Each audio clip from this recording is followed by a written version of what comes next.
Welcome back, horror friends, to High on Horror, your weekly fix of screams, splatter, and the questionable survival strategies. I'm Drew, and tonight, the bodies are starting to pile up.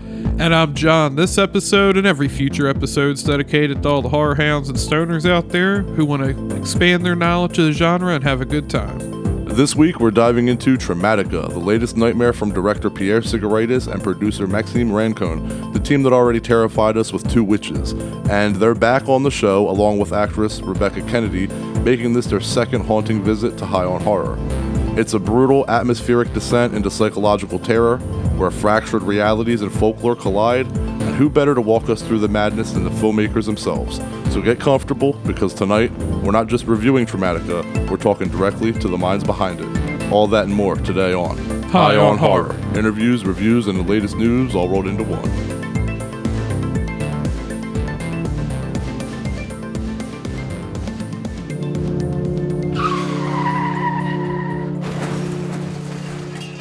All right, goblins and ghouls, welcome to Trainwreck, the only ride scarier than the Haunted Mansion, but with way better smoke breaks and smoke effects. Yeah, here the ghosts don't go boo. They just cough and ask if you've got snacks. Sound like they're dying. The ghosts are dying. They're already dead. Yeah, so we're smoking some Pro Cake, and we'll get in after some current events of why we're pairing that with today's movie. So, just in time for the Halloween season, the master of childhood chills is back. That's right, listeners. R.L. Stine is stepping onto the big screen once again with his brand new movie, Pumpkinhead. Not the Stan Winston, Lance Hendrickson, 1980s movie that, we love, but this is a different Pumpkinhead. This is the latest Fright Fest. It's not your typical monster movie. It follows a character named Sam, a young man whose world is turned upside down when his brother suddenly disappears. And even stranger, everyone else seems to forget he even existed. So Sam's search for answers leads him into a chilling mystery that blurs the line between memory, myth, and something much darker lurking in the shadows. Pumpkinhead is directed by Jem Gerard, best known for bringing sharp visuals and heart to every project she does, especially mixed thrills of with emotion and a few R.L. Stine classic twists along the way. Now, whether you grew up on Goosebumps or are discovering Stine's storytelling for the first time, Pumpkinhead promises to keep audiences guessing and maybe sleeping with the lights on, right? But it's now available to stream on Tubi, and I will say that I just watched it with my kids, and it is awesome. It actually scared them. It was very nostalgic, and it was fun to see them creeped out by something that wasn't actually an R-rated movie. Yeah, it's funny you were saying it's not the Pumpkinhead we like, and I was like... If you think about it, his version would probably be a lit down since it's more geared towards children. If they're like R.L. Stine's remake of Pumpkinhead, I'd probably be like, I'm good. Yeah. I'd be interested though. I'd probably still watch it, but yeah. Yeah, and I was thinking about like the Goosebumps books I've read over the years. There's one, man, I wish I could remember, probably too baked. I probably still can't remember, but I still remember we went down to Rehoboth Beach. And they had that bookstore down there, like by the boardwalk. Yeah. I used to always I think it was Browse About Books, maybe? I don't know. I know what you're talking about. But I used to always get a book down there or whatever. And I remember I got a Goosebumps book, and I read the entire thing on the ride back from Rehoboth back up to Newcastle. Oh, shit. I wish I could remember. You don't remember what book it was, though? Maybe it was the Ooze one. Night of the Living. I want to just call it. It's crazy because I know there's one that's like the Blob. There's a Blob one, and then there's a Ooze one. Yeah, there's so many. It's hard to remember the titles, but I remember the classics. Like Werewolf of Fever Swamp and shit like that. But Dummy. Is it Night of the Living Dummy? Is that what it is? Night of the Living Dummy with Slappy the Dummy. That was my shit. Maybe it was the Garden Gnomes. There was the Garden Gnomes one. Dude, I have that book. I fucking have it. I didn't read it to my kids yet. But that's funny because I know exactly what you're talking about. Anyway. And after just checking the bookshelf over there, it's Revenge of the Yard Gnomes. Is that correct? That's the one? Yeah, I'm pretty sure that's the one. I think that's one of my favorites. The cover's cool. I read it in an hour and a half on the way back home, so. That's the thing about back then was books where you had time for them. Yeah. And right, and when you were intrigued about when you're like a horror fan and you find your niche and you get a book that's good about it, you're just immersed. You'll kill that shit in a day. I used to really like the Choose Your Own Adventure Goosebump books. Mm-hmm. Oh yeah, yeah. Because you could go back and just read them a bunch of different times. The one with it was like a chicken with a man's a dude's head on the body. Yeah, I don't remember any of the names it was like of those a purple books. outline of the book. I remember having that in school. But I remember that was, I believe, one of those like choose your own adventure, kind of like Final Destination 3, where it was like choose who dies, and Yeah, I remember being like 4th grade, maybe 5th grade, just riding home on the school bus, and just like reading like one of those like choose your own adventure ones. And like my parents liked them too, because like my parents were older, so they grew up in the 50s, so that was like a lot of the like books they grew up with were like those choose your own adventure books. Right. Yep, I do. The Scholastic book fairs were the shit. I still get excited for my kids and you will when your kid starts getting them too. When they bring home that little pamphlet and you're looking through. You're like, I was buying Bram Stoker's Dracula and Goosebumps books and X-Files books. I was always the weird guy. I always bought that shit. I was always the weird kid. And you think everybody else was buying coloring books and Spider-Man this and then I'm like, I was always into the dark shit. But so when every time my kid brings home that pamphlet every like year, I always circle one horror book that I'm like, you have to buy this one. I'm going to read that to you. And it's funny, one last thing before we just keep continuing about like Goosebumps and shit. I remember one, it was 3rd, 4th grade, somewhere in there. It was elementary school.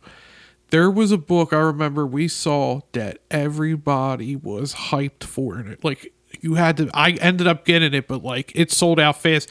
It was like 101 Mysteries of the World, and it was about like the Bermuda Triangle. Like, shit. Dude, I remember everybody in my class, like, dude, everybody's like, I want that book. See, and that's like some of the things the internet's ruined is like back then, there was so much more mystery because there wasn't just videos you could go onto YouTube and somebody's like, let me debunk why this, like the Bermuda Triangle. They're just picking a big area of space and when they break it down, you're like, shit, that makes sense. The thrill of the in-hand shopping versus, you know what, if I miss out on it, I'll just order it on Amazon. Dude, as a kid, like whirlpools, quicksand, Yep. and the Bermuda Triangle were like the top 3 scariest things to me. Quicksand is definitely fucked up. I don't like quicksand. Yeah. Anyway, moving on. All right. So here we go. Evil Dead Burns has wrapped production. Bloody Disgusting broke the news that Sebastian Vanek just announced that the end of production by posting a short video. And yeah, the next chapter of the Evil Dead franchise is coming for our souls on July 24th of next year, 2026, courtesy of New Line Cinema and Warner Brothers. Filming kicked off back in July in New Zealand with a killer cast. So Hallelujah, Coob from Dune Part 2, Hunter Doohan from Wednesday, Lucian Buchanan, Night of the Agent, and Tandy Wright from Pearl. Vanek co-wrote the script with his infested partner Florent Bernard, and Philip Lozano, who did Cobweb, is handling the cinematography. The plot details so far have been kept under wraps for now, but Vanek has already promised something vicious. Last year he said he told the studio he wanted to make a, quote, nasty film, a film that hurts, end quote, and he even admitted he might never get hired again after this one because it's so extreme. And honestly, that's what fucking got me hyped in the first place, because nothing says Evil Dead like a statement like that. Am I right? It's funny you say that because listening to that, the first thing I thought is like, it's Evil Dead. Don't you have to say it's going to be vicious? Like, fair. If you were like, I was looking for make a PG-13 Evil Dead, like nobody would be happy. Like, I feel like you have to say that, and he thinks he'll never work again. I mean, if you're promising that to horror fans, then you're obviously going to work again. Like, because that's the thing, and nowadays Terrifier would have been like you'll never get work again, but now that makes so you're right. It's like, even if it is fucked up, as he's saying, as I just complained about the internet, the good thing about the internet is stuff can find its audience. Right. And it's important to note that Sam Raimi and Rob Tappert, of course, those two are always involved. They are producing through Ghost House Pictures with Bruce Campbell and Evil Dead Rise director Lee Cronin executive producing. And if that's not enough demonic mayhem for you, there's another Evil Dead project already in the works from Francis Gillespie, who did Last Stop in Yuma County. So the Evil Dead universe is expanding. I was going to say the EDU. So the thing about this is, from what I understand, is that Evil Dead Burn is, its own standalone movie, kind of like Evil Dead Rise. It's just very brutal and like standoff, like a one-off. Whereas this following film is going to be more of a reboot with an Ash character. The character Ash, I heard, will be back. I'm going off of memory from like a year ago, but I heard the character Ash will be back, but it's going to be a girl this time.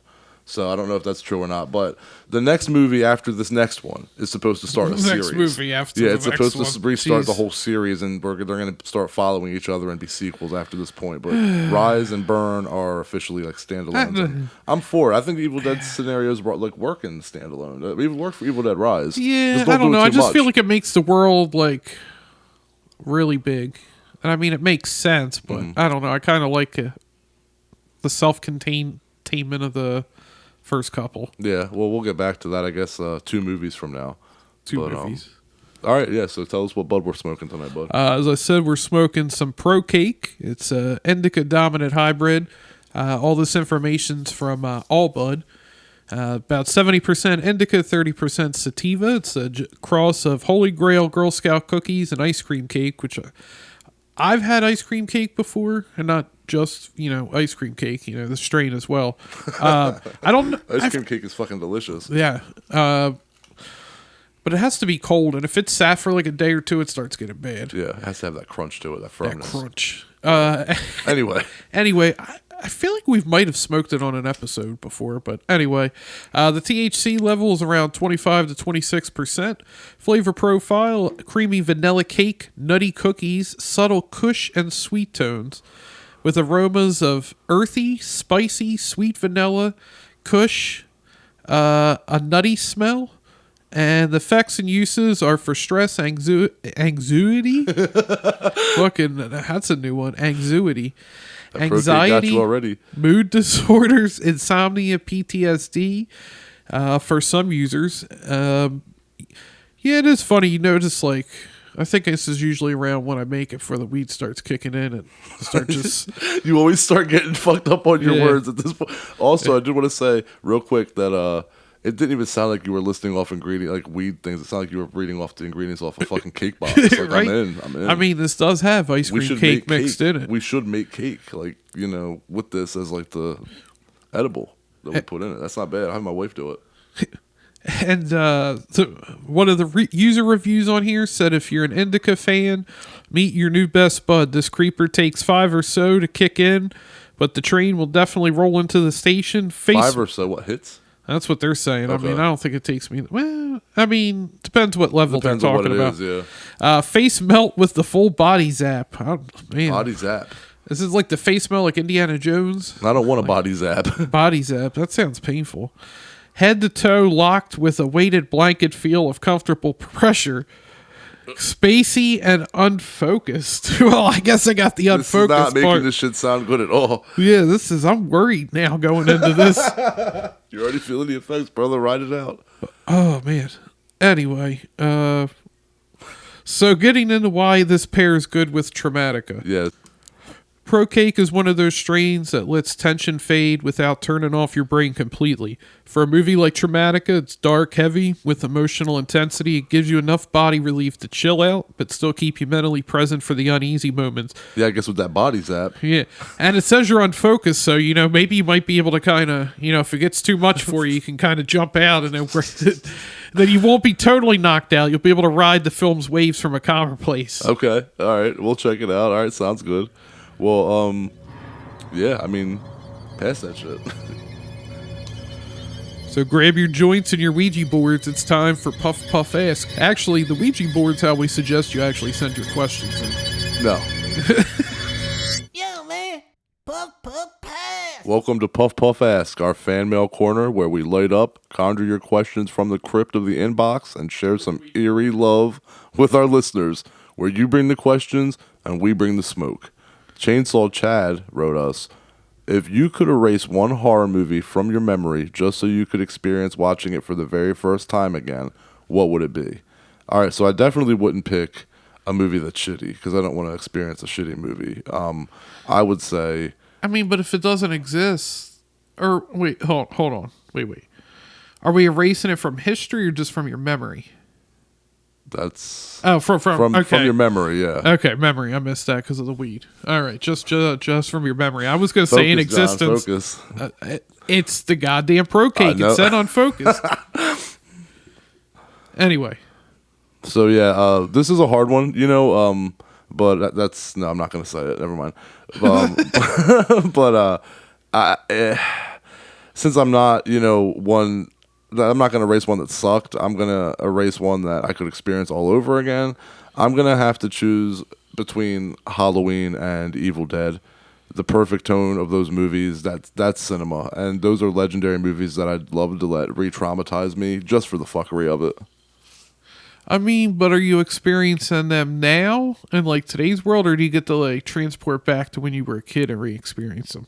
Because I guess experience them now. Let's say now. I feel like it wouldn't be the same experience though, especially like Halloween. No, yeah, I get that. Yeah, like just because of how the stakes have been raised with gore and what the expectations were. I think part of the core memories of that are being like really one of the first movies I remember. Yeah, and but I guess with the Evil Dead that would be different because I feel like I still have an appreciation for like bad effects and claymation and shit. So I still feel like the just absurdness of that movie and just the assault on all senses that it causes.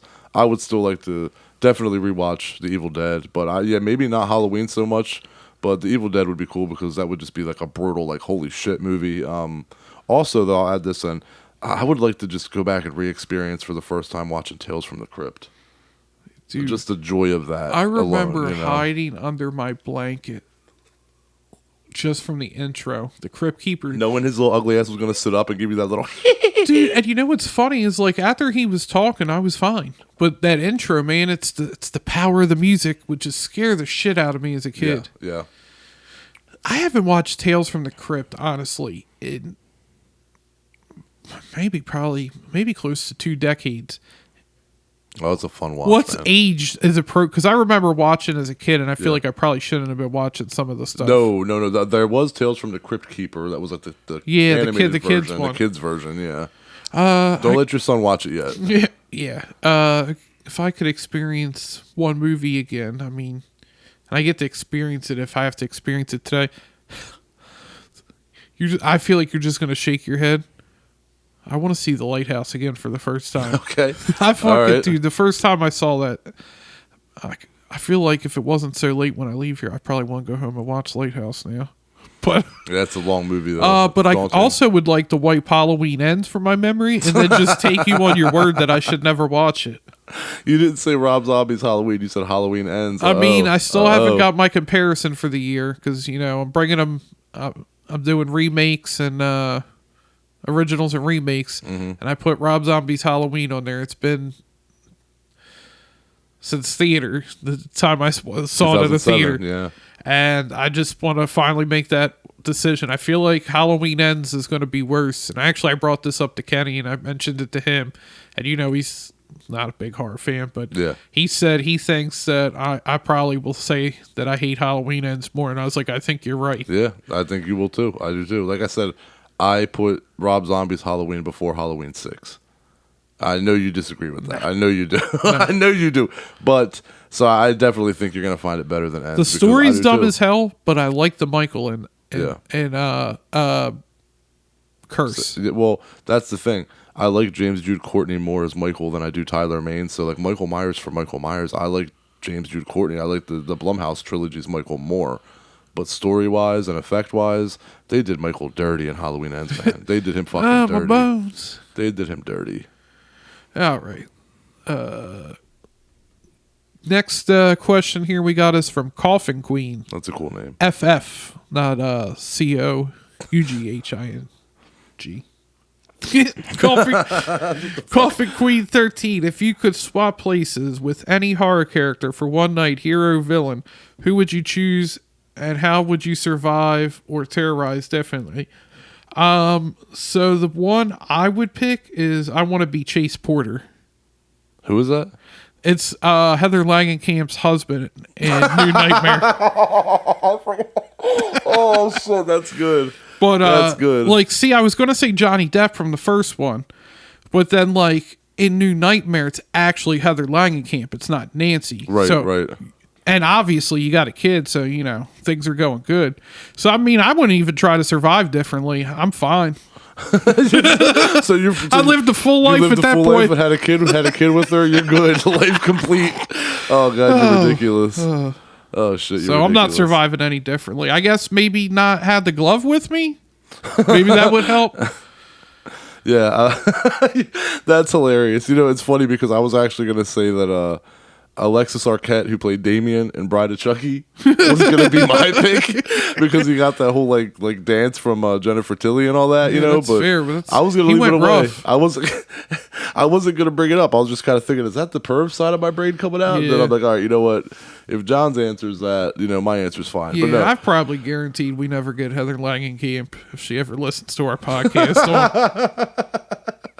But no, real answer, I guess I would be a xenomorph because I just would love to fuck shit up. I don't know if I would terrorize any differently than what we've already seen, but I would love to do that crawling on the ceiling shit. And I'd just be in it for the chaos and just fucking with people, man. I would just love to scare the shit out of people. And I would definitely like to like smoke as a xenomorph, try to smoke a blunt with like, you know, those silver teeth or even hit the bong or something. Yeah, see, I was going to say that too. Like, yo, imagine the smoke tricks you could do. Like, you could do like a double blunt and then have like the little mouth retract in so you still have it, and that boom, it can pop it back out. And exhale the smoke.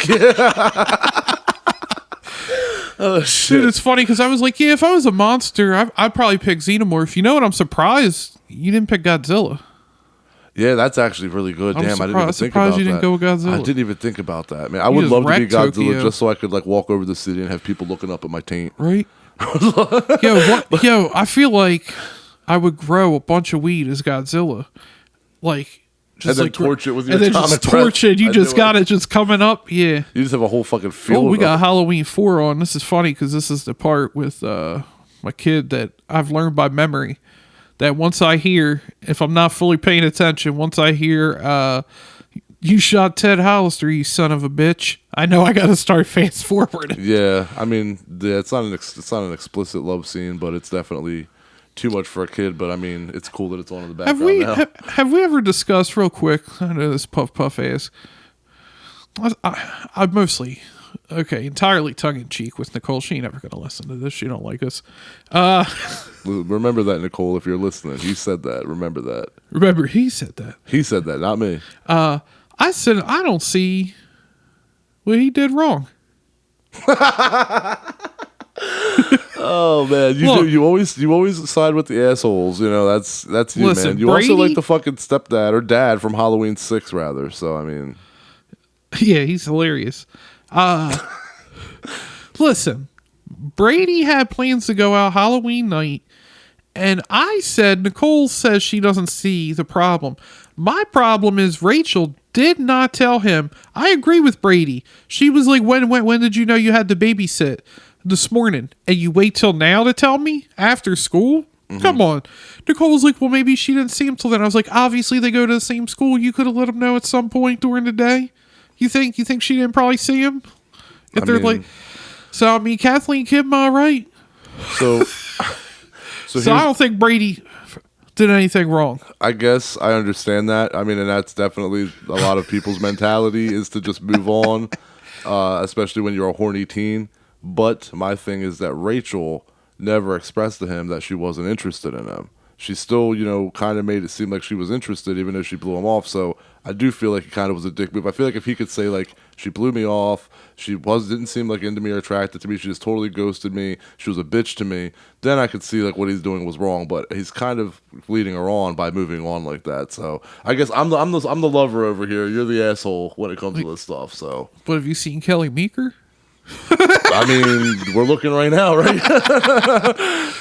Plus, I just like to try to defend the bad guys in movies. So sometimes I feel like they're defendable, you know. Sometimes I think I should have been a lawyer because I could have just tried to defend people. But so Buffalo Bill, who's based on Ed Gein, had the right to do what he did. He just wanted to be closer to people. Jesus Christ. Anyway, smoke rises, monsters stir, smoke rises, and horror history awaits. Let's dive in. This week in horror history. All right, getting into horror history, the shadowy corner where we exhume the birthdays and spine-tingling anniversaries of the movies and monsters that shape the nightmares we love. Getting into today, October 22nd. Born 73 years ago in 1962, Jeff Goldblum. Are you a Jeff Goldblum fan? Of course. Who isn't? Our producer, Josh. Yeah, Josh is a little not weird. Like Jeff Goldblum. He likes the original Dune, so what does he know? Yeah, that's true. Notable horror films released. 43 years ago, Halloween 3, Season of the Witch, 1982. 21 years ago, The Grudge, the American version, 2004. Paranormal Activity 2 from 2010 is 15 years old, and The Babadook is already 11 years old. We love you, Josh. We love you, Josh. Don't hate us. October 23rd births. I heard that. Philip Kaufman, 1936, 89 years ago. Born 83 years ago. Michael Crichton, 1942. Sam Raimi turns 66, born 1959. And Ryan Reynolds turns 49, born in 1976. And some notable horror films released on the 23rd. Prince of Darkness turns 38, 1987. Ginger Snaps from 2001 turns 24. Oh, yeah, okay. Remake 13 Ghosts turns 24 as well. But all three of those are solid. Yeah. And also 24 years old from 2001, Wishmaster 3 Beyond the Gates of Hell. Oh, not a fan. No, I didn't even like the first one.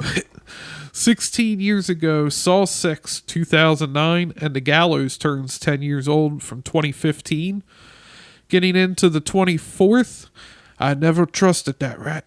F. Murray Abrams, 86 years ago, born 1939, and John Cassier, born 68 years ago in 1957. Notable films from 39 years ago, 1986, Trick or Treat, not to be confused with Trick or Treat. Mm-hmm. That's the best one. Which one? Trick or Treat, 1986. Okay. Sammy Kerr, rock star from hell. Yeah, that's the fucking best one, yeah. Turning 40 next year. I will watch that every year, man. Every year. Also, turning 39 years from 1986, From Beyond. That's the best Stuart Gordon movie besides Reanimator, so great movie. Scary Movie 3 from 2003, turning 22 years old. I remember... What was that? What I hear? Yeah. I remember skipping school to go see that in theaters. Did you like it? At the time, yes. Okay. Good answer. I mean, at the time, I feel like when you're a teenager, pretty much anything you see you like. As long as it's like risque. Because you were already wanting to see it. Yeah. Turning 17 now. You said pfft, or whatever sound you gave for the other one. Yeah. I think you're going to change your mood about Saw 5 from 2008. No, that's a big October 25th, Births, Whit Bizzle from 1909. Whit Bizzle. Bizzle, 116 years old. And Yasuyoshi Takuma, 104 years old, 1921. All right. From Gamera. That's right. Notable horror films released. The Flying Disc Man from Mars turned 75, 1950. I've never seen this shit, but I would watch that. That sounds amazing. Dude, and you're going to see, I'm going to love the 25th. Halloween turns 47, 1978. Okay. Do you like Stephen King's Thinner from 96? No, that's one of the ones I've never got into. I liked it. Okay. Ghost Ship from 2002 turns 23. That's a solid one. And turning 6 years old, The Lighthouse. There you go. I told Nicole, I said, man, the 25th has the Halloween and The Lighthouse on You're mentioning a lot of Lighthouse. I have a feeling you're going to watch that. October 26th, births. We're getting into Jackie Coogan from 1914, 111 years ago. Jumping forward almost 50 years, 66 years ago, Dana Kimmel, 1959. 64 years ago, Dylan McDermott from 1961. And 63 years ago, 1962, Carrie Yules.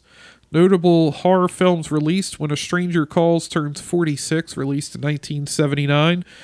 I put it in horror. People argue with me all the time. This movie is not horror. I don't care. 41 years ago, The Terminator, 1984. That's a sci-fi horror. I would agree. Yeah, people argue it's not horror. The second Terminator, not a horror movie. First Terminator, horror movie. For sure. That makes sense. Barely, but I would agree. And it's like Alien. It's sci-fi horror, but it's still horror. Yeah. There's still a monster. It's just a robot. Anyway, I won't argue.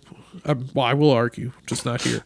18 years ago, Saw 4, 2007. A lot of fucking Saw movies, man. Yeah, I mean, do you not remember the teaser trailer they released 3 years in a row? If it's Halloween, it must be Saw. Yeah, every year. Every year. I wanted to say who was there every quick. year? I was, except for Saw 3 was the only one I didn't see in theaters. This pro cake is getting to you. I didn't want to stop your flow because you were crushing it, but you said Carrie Yules. It's Carrie Elways.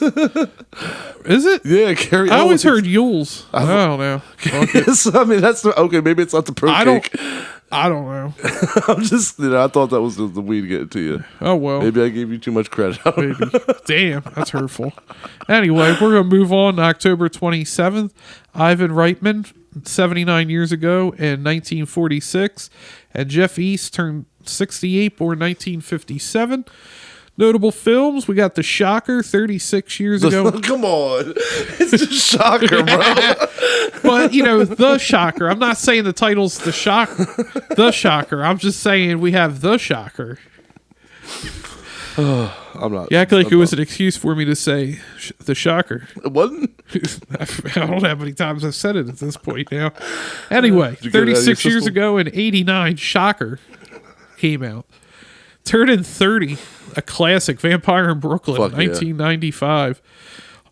You think maybe we could get a 30th anniversary episode with Eddie Murphy? Eddie Murphy? I was going to say Charlie Murphy.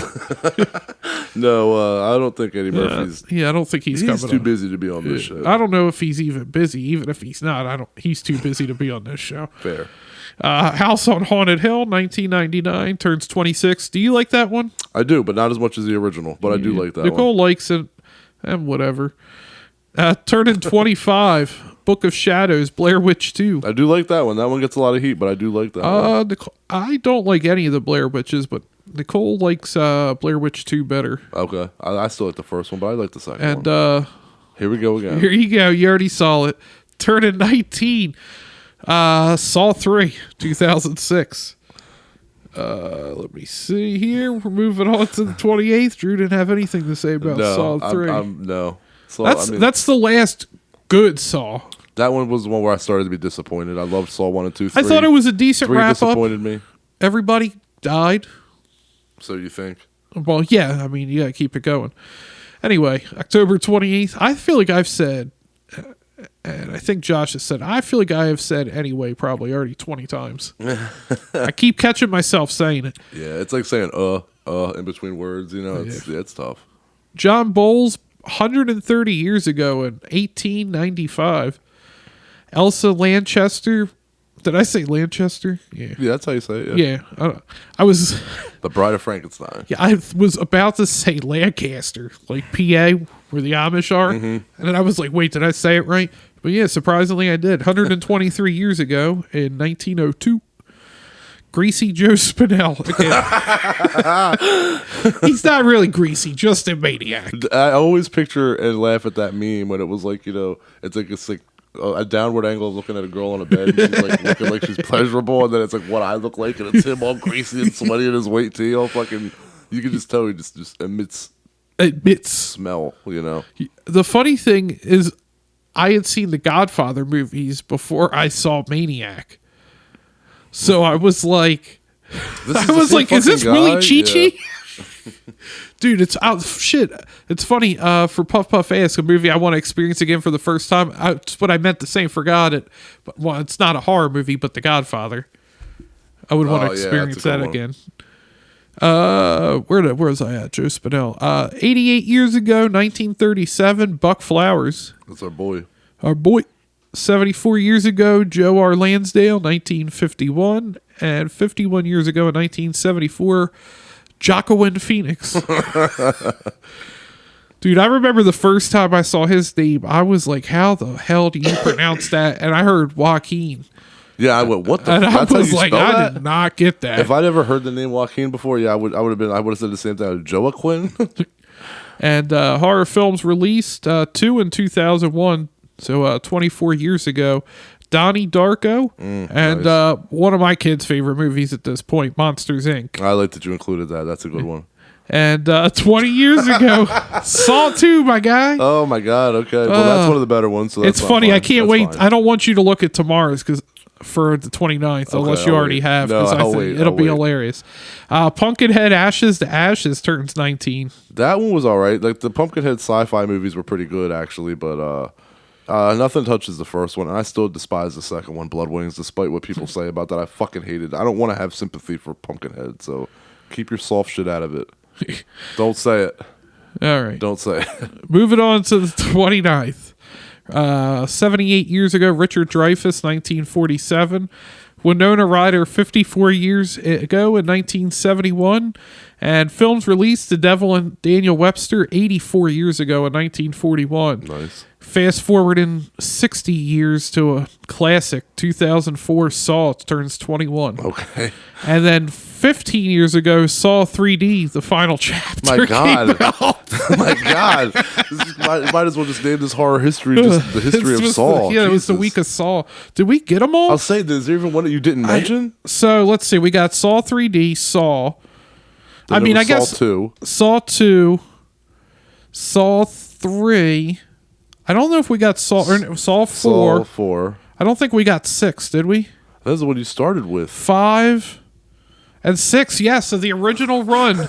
We got all the Saw movies in horror history this week. All right. Worked out perfect. So enjoy your 10 minutes or so. We talked about Saw. Does anybody feel like watching Saw now? Maybe. Don't watch them all back to back. They get real bad. It's worse than you think. Well, horror history is in the grave for now, but the nightmare isn't over. Let's step into the world of Traumatika. So I was pleasantly surprised and literally smiled ear to ear when I heard that Granny was the inspiration behind Traumatika. I love that game. It's an indie horror title created by DV Loper, a Ukrainian developer named Denis Volkanovich. I hope I said that right. And I even have it on my phone, man. It's an app that you get on your phone. It's a game. I saw it on, my son was watching a YouTuber playing it on YouTube, obviously. Yeah. And he insisted that I downloaded it. And now we play it often. It's an intense game. It really is. It's really intense. And the thing is, though, is that we get so many laughs from being scared and screaming together. Like, my kid will literally pass me the phone when he gets to a point where he can't continue. He's like, I don't want to go in this room. And it's become a really fun bonding experience for us, And when I watch the film, I could see how Granny influenced it, but I didn't fully recognize the connection until I learned about it being the inspiration. Then it immediately clicked in, and I was like, holy shit, that's amazing. Even watching the trailer, knowing that, you see it in the trailer, like, fucking cool, man. Yeah, I keep hearing about this game. I got to download it It's at easy some as point. shit to play. And so our film Traumatika, obviously, is a 2024 American horror film directed by Pierre Tsigaridis. One of our guests today, written by Tsigaridis, and another one of our guests, Maxime Rancon. Mikey is played by Rhiannon Navitt, is haunted by visions that start bleeding into real life, while his mother Abigail, played by our final guest, Rebekah Kennedy, begins to spiral into possession. What unfolds after that doesn't just hit the characters in the moment. It's that kind of horror, it just leaves its mark for decades. Tsigaridis and Rancon kind of dig into that age-old horror question: is evil something you're born with, or are you shaped by which you go through? It's basically nature versus, I guess, unnurture, kind of the opposite of nature versus nurture. Is unnurture even a word? But the film premiered at Fright Fest back in August 2024 and just hit U.S. theaters on September 12th, 2025. From the title alone, you can tell this movie is rooted in trauma, and that's exactly where it goes. If you've seen Two Witches or heard our episode 39, you know the kind of vibe that you're walking into here. But also you don't, because just when you think you've got it figured out, Traumatika pulls the rug out from under you. Yeah, fair enough. And I guess I'll get into my review first here. So let me just start by saying that I feel the way about this movie that I did Two Witches. And that is that this is the perfect movie to watch with someone with the lights out and a blanket. This is the movie that you recommend to your friend or the girl that you're seeing who says, hey, I want to watch a horror movie, but I don't like horror. Or horror doesn't scare me. This is that perfect movie to scare the shit out of your friends with. My wife was passing me the blunt and kind of like fucking threw it at me because she was so uptight waiting for something to happen that like the pass ended up being like a fucking toss. And it just cracked me up that it was, my wife's an experienced horror watcher, and the intensity here it was serious, and the thing is, it's Lake Two Witches, it's American, but it feels European, right? Like it's hard to explain, but you either know or you don't. Something about the rhythm and energy is just different, and it just feels different from like what you commonly see. It keeps you on edge because you feel like there's no boundaries. You don't know how far it's going to go. It has the tension of a Michael Hennick flick, Funny Games. You don't know where it'll go or how far it'll go, and it's unsettling as hell. And it has nothing to do with being too gory or brutal. Ed and Lorraine aren't here to save you, and the filmmakers behind the movie are intent on scaring the living shit out of you. Like Two Witches, this is a true horror film, and I mean that in the most regards, like the best regards. Like there are certain films that are horror movies, and there are certain ones that are true horror films. Like you get Evil Dead, you get Sinister. This is a true horror film, and it's a film that never lets you feel safe. Even in the second half of the story, when things shift, the intensity and dread is always present. It's not right around the corner. The dread is present, and it smothers you. It's an attack on all senses, and it makes you feel overwhelmed and even asking, do I want to keep going? But of course, yes, I want to keep going. It gives you that pure panic that REC delivered, except this movie doesn't give you anywhere to run and hide. And Tsigaridis really has a way of turning expectations in his storytelling. Yeah. The demon reminded me of like a Nosferatu or Barlow from Salem's Lot, very like old and creepy as shit. Barlow, that's okay. Yeah. I was trying to like place it. Yeah, I didn't think about that till you just said it. That's it. And the demon itself is attached to a relic, much like Captain Howdy in The Exorcist, except this relic is more like, the Hellraiser puzzle box. Don't fuck with it. Don't open it. Pretty simple, right? Not in these movies. The acting is great across the board. I'm going to say that. The acting in this movie is... acting in movies like this rather is make it or break it, especially in movies like this. But Rebekah, our guest here today, she carried this movie on her shoulders with absolute ease, and she stands out even more as someone you want to see in more projects. She's just phenomenal, and Emily Goss kills it as Alice as well later in the later half of the movie. And what a little talent Renan Navitt is as young Mikey, man. Really good performance, heartbreaking. And I don't want to keep going on here. I'm just going to say I can't say who I'm referring to avoid spoilers, but I'll say that the antagonist in the latter half of the film looked creepy as hell, even though it was just a white sheet made into a ghost costume. Again, you've seen it before, but this is something different. It's the same thing, but different. It just feels different. The way the face is contorted, it reminded me of Decker from, David Cronenberg from Nightbreed. And I thought maybe you meant Decker from Curse of Michael Myers. Or no, Halloween Resurrection. No. It also reminded me of Bubba Ritter, played by Larry Drake, the guy from Dark Knight of the Scarecrow. It reminded me of that Scarecrow mask, and it's just something very unsettling on the eyes, something about it. And the thing is, at the end of the day, Traumatika touches up on mommy issues, daddy issues, and demon issues. It's a sad, tragic story about real people affected by those close to them in a serious, damaging way, and with a horror spin, actually. And that, I guess, but that doesn't make the core of the story any less fucked up. Family fucks you up. This movie is a much more heavier just film to take on than Two Witches. Between Traumatika and then both Smile and Smile 2, there are some fucking heavy-hitting horror movies covering trauma in a way that's never been done before. And, speaking of trauma, there's a wire hanger scene that'll make Mommy Dearest look like an angel. Ugh. My only complaint is that I wish it was longer, but a good movie is always supposed to leave you wanting more. Oh, I thought you meant you were hoping that scene was longer. I'm like, why? No. See, I'm unfocused because of the Pro Cake.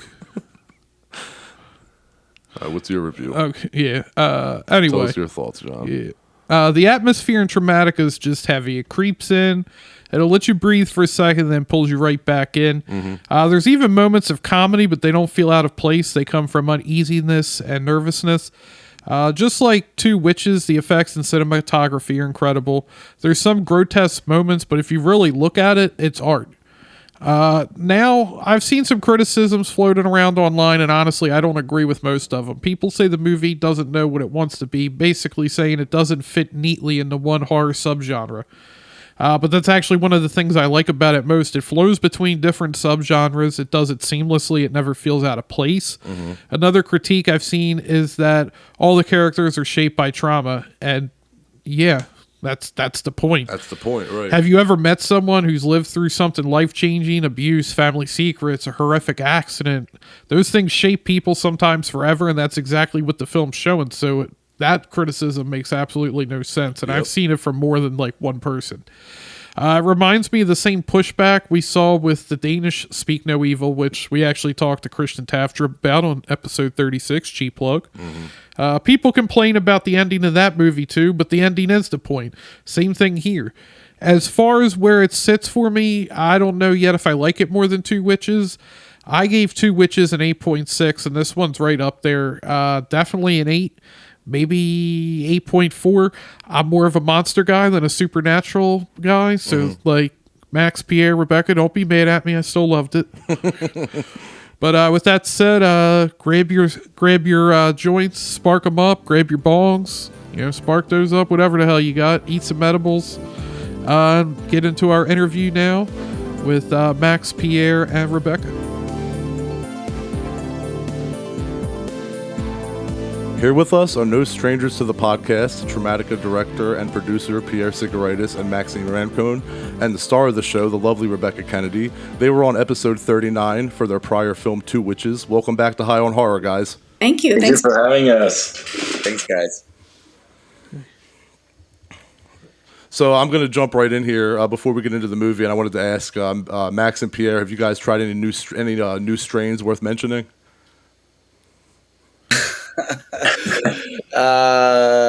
I'm the butthead in the group. I think so. Yeah, so that's a question for you. Well, I've been going for white runs for a while. That's my go-to. That's my favorite. It gets me not too tired and just creative enough. Yeah, I don't think I've had that version of runs, but I've had a bunch of different ones. I recommend. Yeah. And Freddy Krueger gets a mention in the film. What's everybody's favorite slasher? I know for Drew and I, it's both Michael Myers. Oh, they never asked us this question before. Well, Max, what would be your favorite slasher? I mean, I have to go for Scream. Yeah, Scream is mine too. Yeah, I was going to say the same thing. Lame, but yeah. We're 90s babies. We're big fans of Halloween, obviously. But yeah, I think Scream is huge. Now, do you like the sequels to Scream? Because I really just like the first one, and the other ones are just okay to me. Yeah. I really only enjoy the first one. I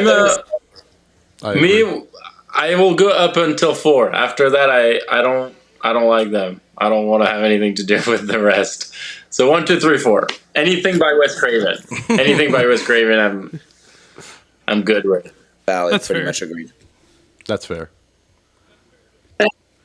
And since it is October and the Halloween season's here, what is a movie that everybody likes to watch during October? Oh, like a go-to, like has to watch.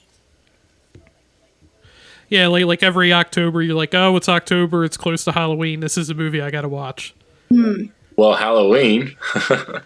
I put Halloween in the background when I do some things. Like I did that actually 2 days ago. So it's like I watch it, but I know it so well that I don't really watch it. But it's just playing in the background, so it just gets me into the October mood, and that's it. I don't need to be like focused on it. And actually, I'll do it with Halloween 2. I know a lot of people don't like Halloween 2. I like Halloween 2. I like it. So back to back, Halloween 1, Halloween 2, while you're writing emails and doing other things or cooking or whatever, that's like a good October start. The Thing. I'll say The Thing. It's a must. Yeah, I agree. Yeah, The Thing. The Thing is so good. You know what? I'm excited. This Halloween, I will rewatch Sleepy Hollow. I love Sleepy Hollow. That's a good one, actually. Good idea. And that's a really good Halloween one that doesn't get enough credit, I think. Yeah, I haven't seen that movie. Yeah, I haven't seen that one in years. Yeah, that terrified me when I was a kid. Terrified me. Yeah. All the flashback with his mom being murdered and the torture thing. Yeah. That used to freak me out. Yeah. The coffin with the spikes and the everything. thing that closes. Yeah, that was freaky. Sick stuff. Yeah, for sure. That's an underrated movie. I think that's good it's shit. always That's been good my shit right there. favorite by Tim Burton. I think it's his true horror film. You know, the other ones aren't really.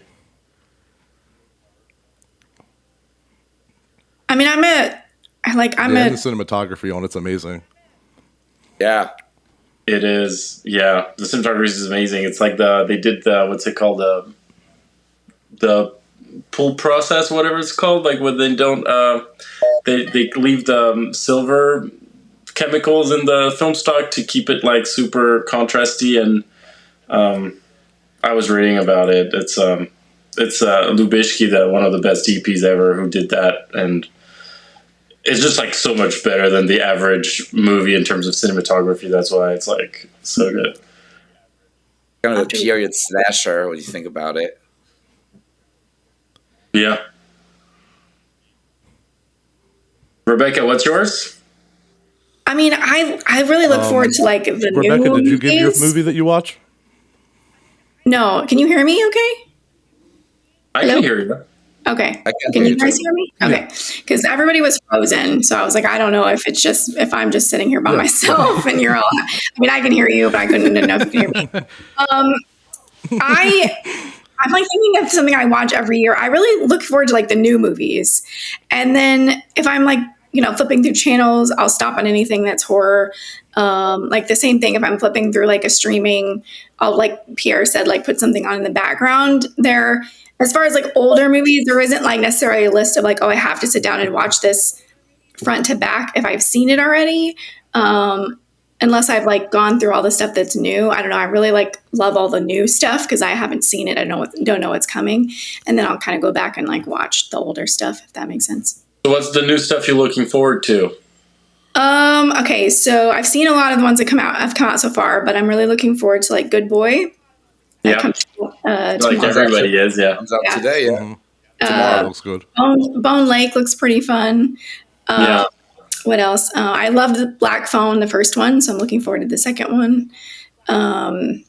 What else? Trying to think. I want to see Shelby Oaks so bad. Oh yeah, Yeah. that's another. Yeah. Have you seen the Oaks. trailer, Pierre, for Shelby Oaks? Oh yeah. It's on my list for sure. I think that one's going to be scary and cool. Excited for this one. And They say Dakota it's Fanning, Hereditary and a found footage, like Blair Witch and Hereditary put together. So Yeah, pretty much. yeah. So there's some good. They remade Hand the Rocks to Cradle, so I'm like, all right, let's see how they update it. Trying to think. I really love the book, The Woman in the Cabin 10. So I think it's got Amy Adams that's in that one. It's more of a thriller, I guess. how was VHS Halloween? Oh, it's fun. It's so fun. Okay. It comes out on Friday on Shudder. It's like every segment has a very like unique voice, and it's all obviously Halloween inspired. Yeah, Halloween thing. No, I'm excited to see that. There's one that goes really dark, which I think you guys will really like. Okay. We should It's really- also mention that we're excited to see Love is the Monster at Screamfest by our friend Alex Noyer. Yes. Yeah, another French filmmaker. Yes, that's coming out. Well, I mean, I won't be here to watch it, but I'm going, so I'm excited. It's on the 13th at Screamfest, right? Yep. Oh, that's exciting. Yeah. Rebecca, How about have you you ever been guys? to the Screamfest? I have not. I have another friend that has a film in it as well, with Jessica Roth from Happy Death Day. Oh, cool. I think it's called Affection, as I think that's what it's called. So going to see that, and then hopefully his. And then if not, if I don't catch his there, then definitely catch it when it comes out for sure. Yeah, there's a lot of good new stuff to look forward to. Okay. Yeah, well, I was going to say that we just got a screener for VHS Halloween, but, we haven't had a chance to get to it yet because we've been doing interviews and stuff. So that's one that we're looking forward to watching. Hopefully tonight or tomorrow I'll be able to get to that. But, Pierre, I actually wanted to ask you, it's funny because I fucking love that Traumatika was heavily inspired by the game Granny. When I found that out, I was smiling ear to ear because me and my 8-year-old son, he actually got me into the game. He loves it. He saw like a YouTube video about it and made me get it on my phone. And I mean, the old bitch in that game is relentless. I mean, we jump and scream so many times.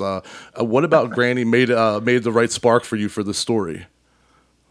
What is it that made? Well, like you said, I think it's super creepy. I think it's a very it's such an independent game that was so simple, and I think the simple idea was kind of like a aha moment for me. Like, shit, this works so well, and it's so creepy.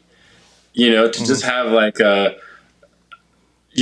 like a parent figure just scaring you in a house, and you're just a kid, and you just have like so I just thought that was like such it's such a good premise that I think is not done enough. And so I was like, I don't know, man. I think I used to play this like back in, I think like the early 2000s, 2010s, I think like 2013 or something like that. It's an old game, or 2014. And yeah. I don't know. I think what was cool about it is that the granny says things like, I see you, like, where are you? Some shit like that. And it really is like, oh shit, there's like a grandma that's super freaky. So basically then we turned that into Rebekah Kennedy doing it as a mom, Like, who would be perfect for the granny? Rebekah. Well, look, initially we had, I remember Rebekah, initially we had like a different... you wanted it to be older. And then we were like, fuck it, no, I think Rebekah will do it better anyway, so we actually tailored the story for you rather than doing the other way around. Which I'm glad we did. Well, thank you. But I'm glad you know the reference, dude, because not a lot of people know this game. And if not, they'll go look it up now because it's terrifying. Well, yeah, it's funny because like I didn't notice the reference until after I saw people making the comparison, and when then I was like, wait, what? And then I listened to an interview with you guys, and it got brought up, and I smiled ear to ear, and I'm like, holy shit, I see it. Like, it didn't dawn on me as any sort of like rip off or anything like that. It didn't even dawn on me until I heard it from you guys and from like a review, and I was like, holy shit, that's amazing. Like, so I now that I can tie that together, I just think that's an amazing like basis for a movie. Yeah, well, Granny is like the starting point, but then it goes, to like any possible direction. That's usually Right. what happens with our films, Then we threw some demonic stuff and some The Exorcist stuff, and then some Halloween stuff and some slasher stuff. We had a bunch of ingredients in there. So anyone who likes, like is a fan of horror films should, have something to look forward to in this movie. Definitely. I know that my favorite line in the movie is when AJ Bowen says, "I'll fucking smoke you." Was that scripted or was that just AJ doing his thing? Because that line killed me. It was such a tense moment, but I fucking broke out laughing. No, that line was actually in the script. That line. Yeah. We had it from a video that's it's a body cam video of two cops showing up on a potential murder scene, and the guy is one of the guy is like kind of like scared, and the other guy is saying something along the ways of, like, if anything move, like, fucking smoke it, like something like that. It from that. Yeah, we just thought it was funny to have a cop losing his professional behavior and be like, he's freaked out and he's just speaking like without thinking, Yeah. Rebekah, my wife wants me to ask you, because she is a huge SVU fan. What was it like working with Mariska? Oh, it was awesome. She's so lovely. She's everything that you imagine her to be. kind, generous, just very encouraging on set. I worked with her the first week. I did all my scenes that she was in the first week, because then she was going out of town. So, and then the second week I worked closely with Kelly. So the first week she's just lovely. Like, she just comes in and has, it's such dark episodes they're doing pretty much every week. And she just has a warmth and a light and a fun to the set, as fun as it can be when you're doing that kind of material. And makes the set feel like just very comfortable, which was great. She's super. I can't talk about her enough, like nice things enough. She's just great.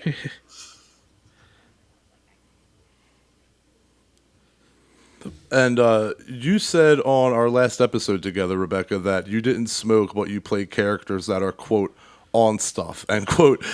Did you reference any addict behavior while playing Abigail in Traumatika? Your character wasn't a junkie, but very much gave off junkie vibes. And I think that there's a connection there, because I think, most victims are junkies at some point. Yeah, I always do as much research as I can as far as like behavioral, because we know kind of like the stereotypical what possession looks like. But I did some of my own research as far as like what people that have, in real life have claimed to like have that, and what that looks like and feels like, and how it affects the body and the physical movements. And so some of that is always kind of inspired by what I read, what I watch, and then of course the imagination takes over as well. Of course. So there's always a little bit of kind of everything in there, because we were trying to stay away from like just doing what we know it to be, and hopefully bring something a little bit different as well. Yeah, I think I don't know if we had mentioned the thing about it is that No, go. Sorry. No, I'm just going to say quickly, Rebekah, I don't remember, because Max and I, when we were talking about Abigail's character, we were mentioning comparing her behavior to someone addicted to like heroin or something. Right. And I don't even remember if we had talked about it, but I think in the movie, your performance kind of like makes people think about that, someone who's not controlling her thought, not controlling her impulses, her desire. She's like taken over by something that's like bigger than her. And especially in the beginning when Mikey's in the closet and she's pacing and she's like shaking, and it's like also the makeup was like, because we were thinking about making just the makeup someone who would be like kind of not showering and maybe just being like infected by just like bad hygiene, and just like someone you could find under a bridge, so it was kind of a different like strung view out, on kind of. What? Sorry. Like being strung out, like she was strung out, kind of had a strung out look. Yeah, strung out. Yeah, exactly. Yeah. There's definitely in influences there, because we talked about as well as like, okay, let's take the possession as a metaphor, right, for trauma, and like what that looks like, and how you're dealing with it, and like if you were to, like you said, on quote unquote on something, or you're doing drugs, how that would affect you if we took the possession as like a metaphor for everything versus literal, which makes for an interesting exploration as an actor, like what else you can bring to it.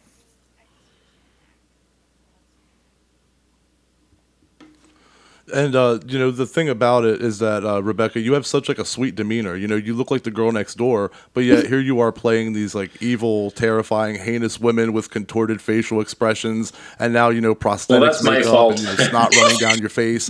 And you told us before that you like playing these parts, but like how you told us you like playing these parts, but how does your family and your husband and your friends react to seeing you in these roles?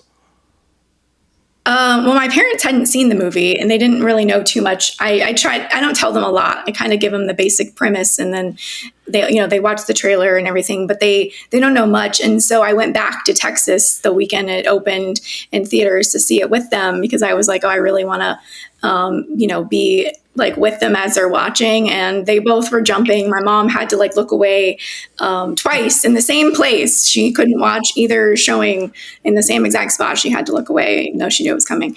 So that was interesting. And I don't know, they just like, we had a long discussion on the way home about the movie and like what they thought things meant and like what they saw and like what they, you know, liked and like their favorite scenes. And like, they kind of dissect it as any other movie, which I love. And my parents are my parents. So of course they love me, but they also have no problems telling me when they think something I'm in is bad. so that it was really fun to like, so I know when they like something, they mean it. They're not just saying it because they're my folks and they have to love me. And so they really enjoyed like dissecting it and like looking at like what everything meant and like what was happening in the story. And like watching it a second time, my mom and dad both said they actually enjoyed it more the second time because then they got to really like they saw a lot more and then they, you know, kind of missed the first time, which I thought was interesting. Yeah. So, and my sister and her family went and saw it in the Houston area, and my sister is not a horror person, so she said they really enjoyed it, but they were very scared. So.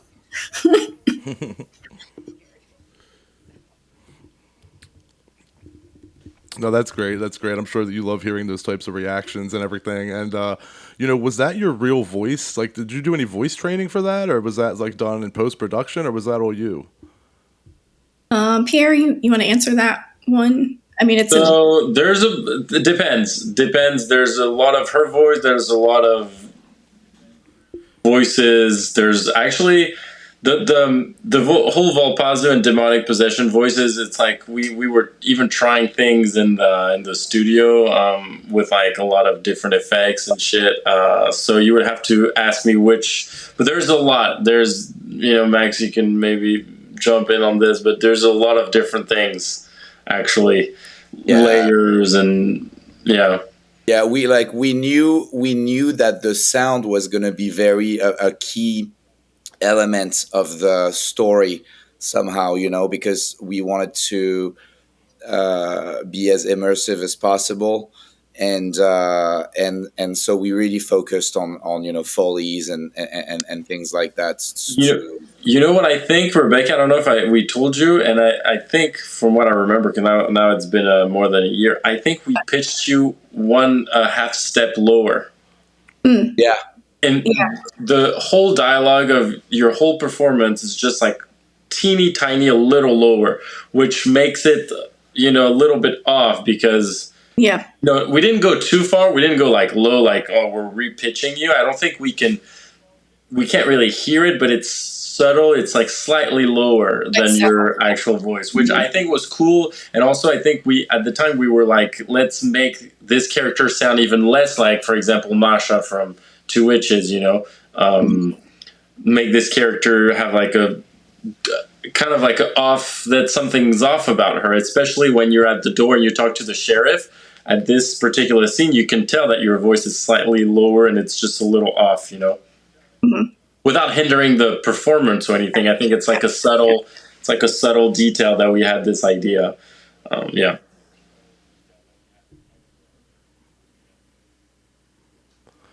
And Rebekah, this was probably the toughest role for you physically.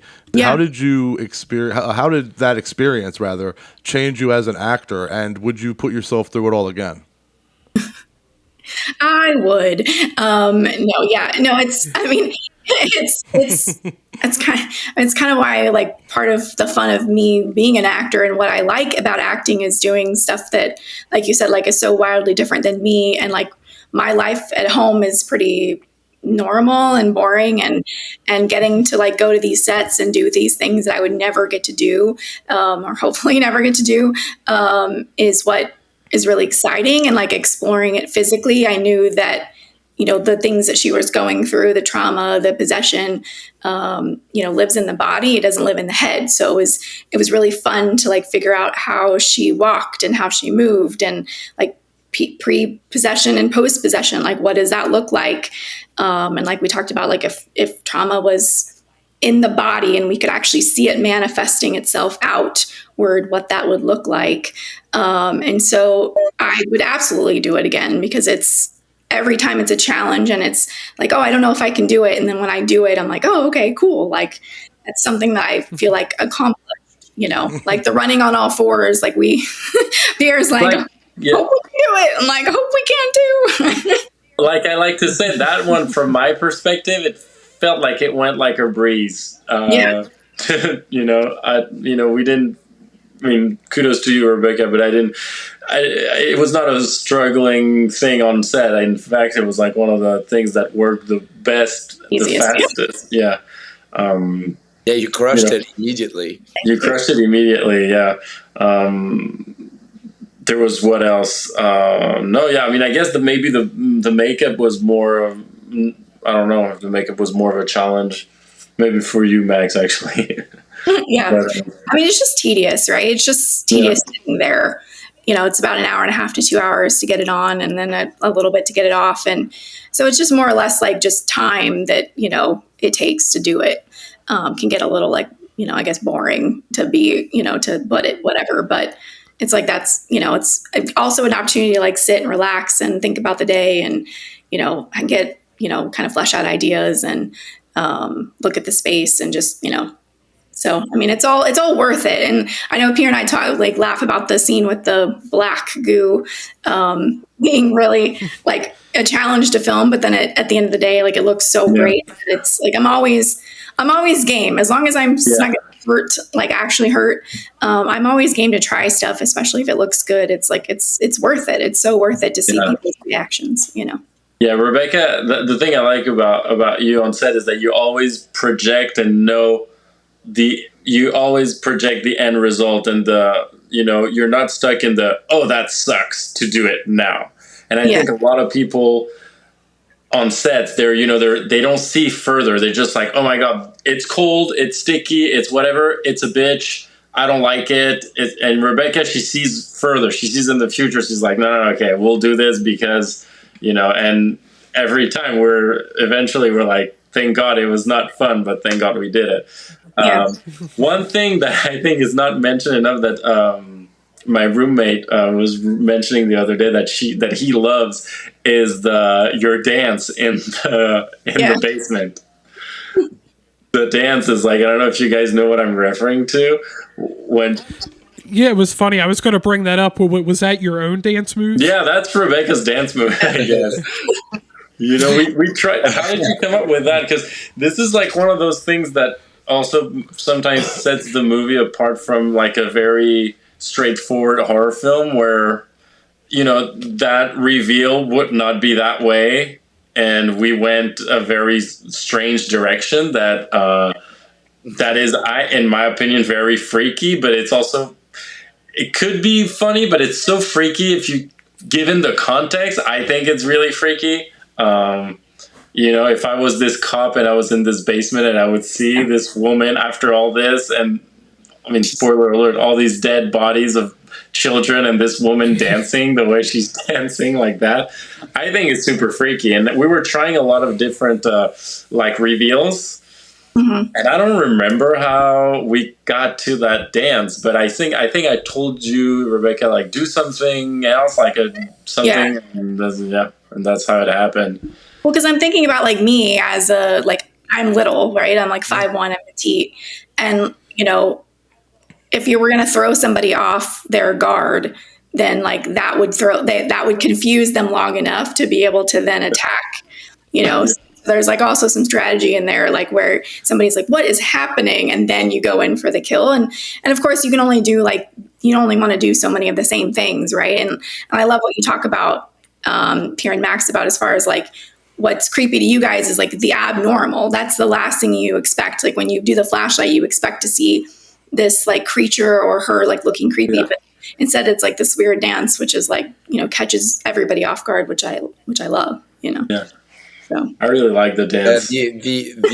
We always talk about this uncanny valley, like this anything that can look strange is often something that you haven't seen like before, like can be very terrifying, so yeah.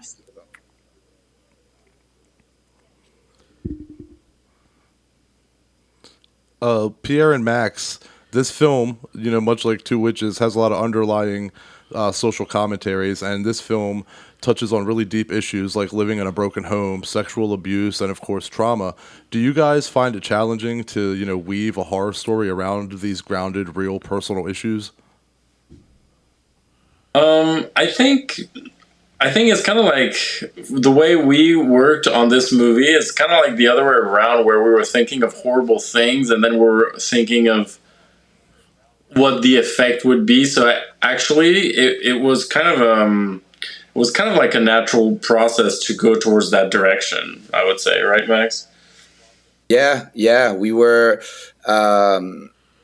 The answer to this question for me, the answer is no, because we were thinking of what are the most terrible things in real life that can happen to somebody, and it's pretty straightforward, So, and we wanted the characters to experience all of this hardship in the movie, and then represent it in a more like supernatural and scary way.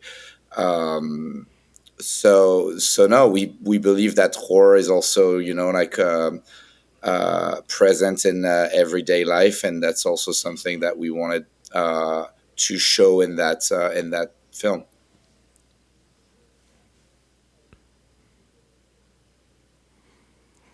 And what keeps bringing you guys back to supernatural horror? And do you have plans of tackling any other subgenre? Because I know you guys are huge horror fans. So do you plan on maybe doing like a slasher or anything down the line? Yeah, it's funny because I don't really think, like, when I think of a horror idea initially, I don't really think, it doesn't need to be supernatural or not. But I believe for like the very like scary kind of like jump scare, what's behind that door type of thing, I always think like those like demons or ghosts or things like that we don't fully understand is always scarier to me. So it's funny how everything started that way, but we're not against anything else for sure.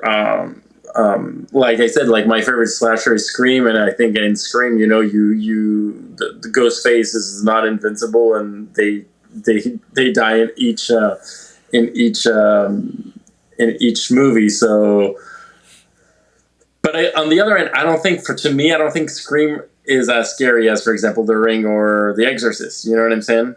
So I think with Traumatika, and with Two Witches as well, but even more so with Traumatika, when we were like, hey, let's make an indie horror film that we want to have some exposure and we want people to talk about it. We need to make it scary. And for me, at least, making it scary is easier exploring these themes of like demonic possession or ghosts or witches and witchcraft and crazy, things that you see in dark corners at night, rather than a serial killer that just comes after you. At least for me, some people will disagree and be like, no, the serial killer is so real, it freaks me out more. I'm not one of these people. I feel like The Ring will always freak me out more than Silence of the Lambs, for example. Yeah, that's true. And you mentioned Ghostface not being invincible. In the first Scream, like, he gets beat up a lot. Like, both of them just take a lot of damage. It's what's it called? It's got it's funny because the very first time I watched it, when he gets thrown beers, and they even put the sound of him, like he's like, oh, and he falls, like the way he falls is like almost like what's it called? Like what's the word? Like very physical, like almost like Buster Keaton or Charlie Chaplin. Slapstick. Yeah, it's almost slapstick. It's like on the verge of so that to me takes, like, if you were to do that with like the Ghost of the Ring, if you were to be like, and she falls, like nothing would work. You know what I'm saying? Like, so even that's what they do in Scary Movie too. Exactly, that's what they do in a parody. Yeah. So yeah, so I think any serial killer is never as creepy as a ghost, or or another reference, for example, would be those it doesn't get talked about enough is the ending of Rec. The Spanish found footage zombie movie, when they're like in the top story, Yes. and there's like this possessed zombie woman, a little girl. This is so scary. You don't get this thing to be slapstick at the end. She's not gonna fall. She's not gonna get anything. Nothing's gonna be funny about this. So I guess it's a different thing. But like I said, for indie films where we're trying to, be relevant and have like people discover our work, we were just trying. And we love the campiness and everything too, so we added that. But we really tried to still set some scenes that would be scary, that would have like a bigger scare potential. Yeah. And Max, what made you want to play the role of Volpazu, and where did that name come from? Volpazu.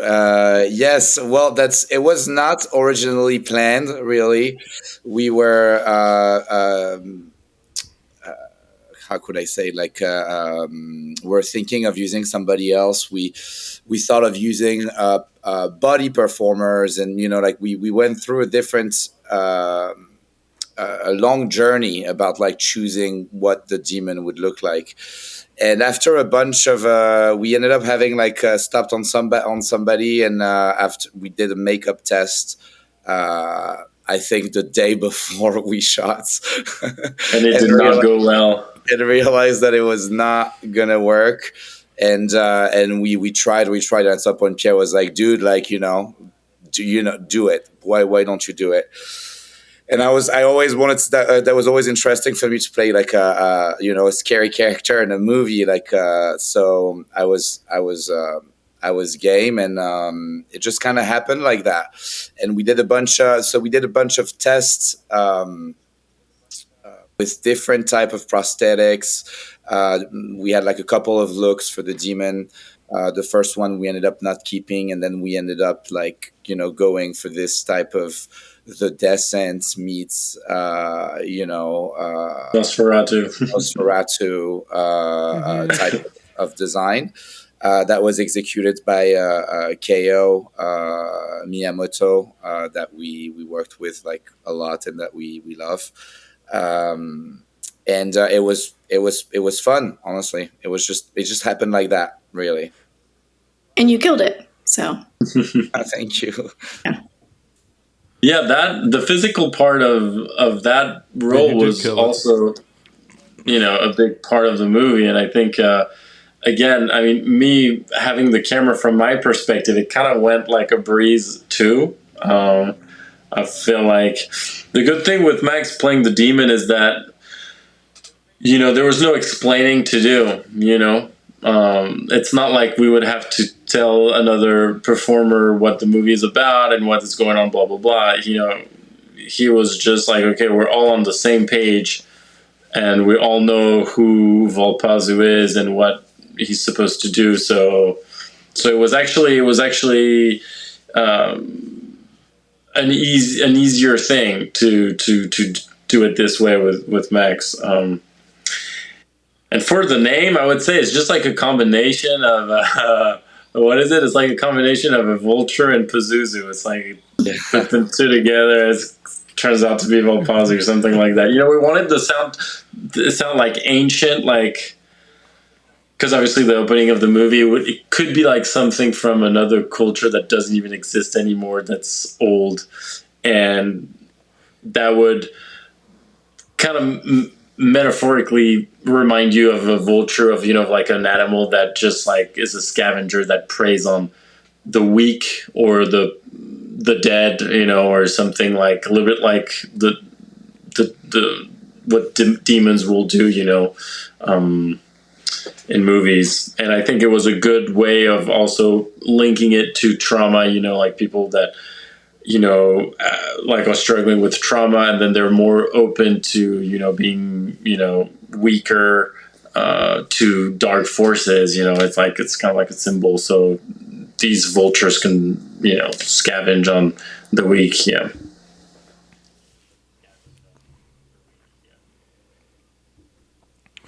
And Max, I stayed through the credits like I do through all the movies I watch, and I noticed that your vocals are featured on a song on the soundtrack.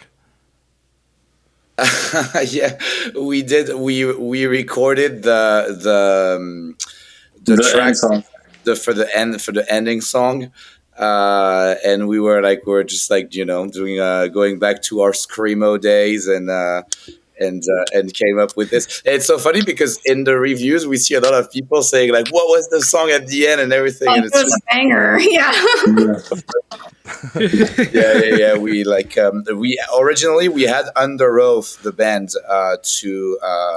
I mean, we did the festival run with a song with their song on the rolling credits, and we were not able to make the deal happen in time before we had to deliver the files for the movie, so we had to re-record this in the quickness, and it's my friend Major who's singing most of the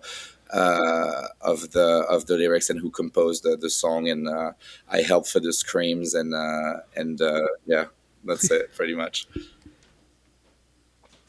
That's awesome.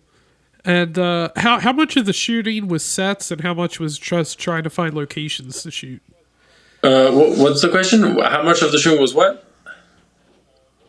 Like on sets, were there any sets built, or was it just finding locations to shoot Oh, at? it was on location, and then some locations were like a studio set, but it was still a location, if that makes sense. So I would say pretty much on location. Yeah, it was the real, like, basically the set of the talk show is the actual set David Letterman. of Letterman. Oh wow! And the Ed Sullivan Theater. Well, It's the decor, so it's the decor. Yeah. Okay. It's not the location, but they have the they moved it. they moved the decor, so it's the actual decor. Yeah. That's awesome. Funny. And who made all those drawings for the film? I did the drawings. Yeah. It's funny. I totally forgot about that. I don't. I totally forget. Yeah, that's me. I did that. I did those drawings like very early on. I think Yeah, it was super actually early. challenging because it was hard to, have like a kid kind of like style. I would do the drawings, and then you would be like, "No, that's just too well done." You're like, you need to Yeah. I was like, you gotta make Like, it this kid crazier. is an artist. He's a savant. Yeah. I don't even know where they are. I don't even know if I kept them. I hope I did. I have no freaking clue where they could be, these drawings. Oh wow. Yeah, I think they're gone. They might be gone.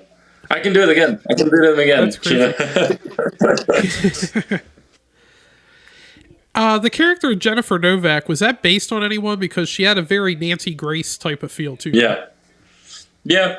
Based on on her, and based on, sadly, a lot of people just overall. I like to say that Max and I we woke up watching Jerry Springer's, like those images that would cross the Atlantic. We could never watch the whole show, but we would see bits and pieces in France of a show like that, and we would be like, "This is like crazy television," and so yeah, we just wanted to make a character like that, like that represents really all the kind of like all the bad. Bloodthirsty media, like Yeah. persons. We're not saying all of the medias are bloodthirsty, but there is like a certain category of medias of like trash medias that are kind of like that. So Yeah, and the last time you guys were on, you showed us a script for the sequel to Two Witches. Are you able to give us any update on that? We're talking. Yeah, we're still talking. We're still talking. We're trying to make it more epic than Two Witches, so we're really trying to make it the right way, and not necessarily actually be in a hurry to like just jump into something that we don't know if we can finish properly. Something that we have been doing, even though we've been pulling it off so far. But I think with this one, we would like to be able to really do it as well as we can. And so, I mean, update. We're on it. We're trying to. We're close. We're close. Let's say that. We're close to I know making it people happen. ask, they're like, when is the next one coming out? I'm like, stay tuned. Yeah, stay tuned. I know. It's. I mean, as you guys know, it's written. It's ready. We just want to execute the vision properly, and we know that there's a lot of people that actually really like the movie and are eager to see the sequel. So we really want to deliver something that we want to see, and we want the people to enjoy. So we're on the way. That's awesome that you guys are taking your time and not just trying to rush it. And not really a question, but I love the placement of the Two Witches movie. Yeah. Yeah. Agreed. I like that you noticed it. Yeah, we love little Easter eggs like this, and we're talking about maybe putting some more in future movies. An idea that I love is because we love the character of Jennifer Novak, we absolutely love her, and we were like, maybe in another movie you pan out to a TV and she's on the air, it just like joins the universes. It's the Right. crazy. Connects everything. Yeah, so we'll see.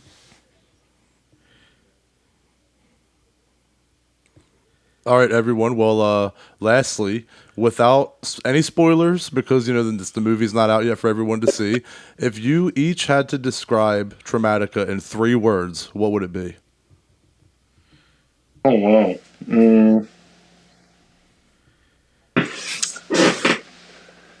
What the fuck?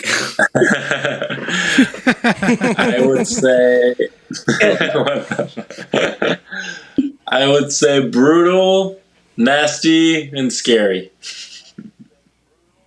That's good. I'd say terrifying, distressing. It also has a lot of funny moments. So not that trauma is funny, but it does have some light as well. I like that. Terrifying, distressing, and funny. Which I think throws a lot of people off because they're like, was it meant to be funny? And it's like, yes. Like those lines are meant to be funny. But you need that. You need the, when everything is tensions are high and it's really, you need the break in it, So I think you guys did that well.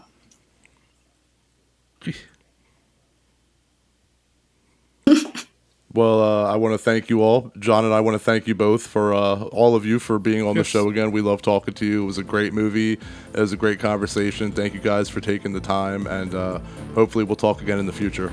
Yeah. We're doing after we do Two Witches too. Yeah. Or whatever. Oh, yeah. Is next. Yeah. Yeah. Thank you guys for having us as always. Appreciate it. Thank you so much. Thank you. All right, take care, guys.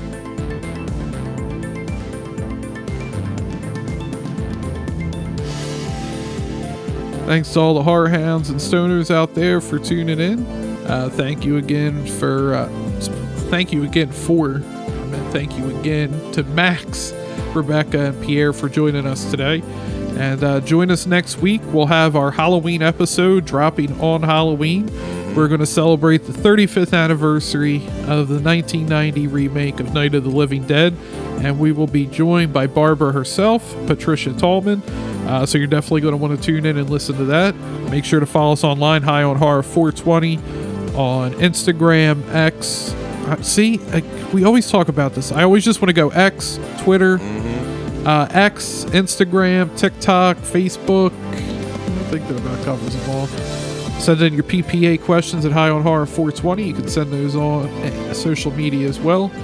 And before I become any more unfocused, let's get out of here. About wrap her up. Catch you later. Discord. That's one. Don't forget about our Discord. Yeah, Discord. Right? Oh, and YouTube. Jesus. YouTube and Discord. Don't forget about those. So again, I guess now, for a second time, that'll wrap her up. Catch you later. Stay spooky.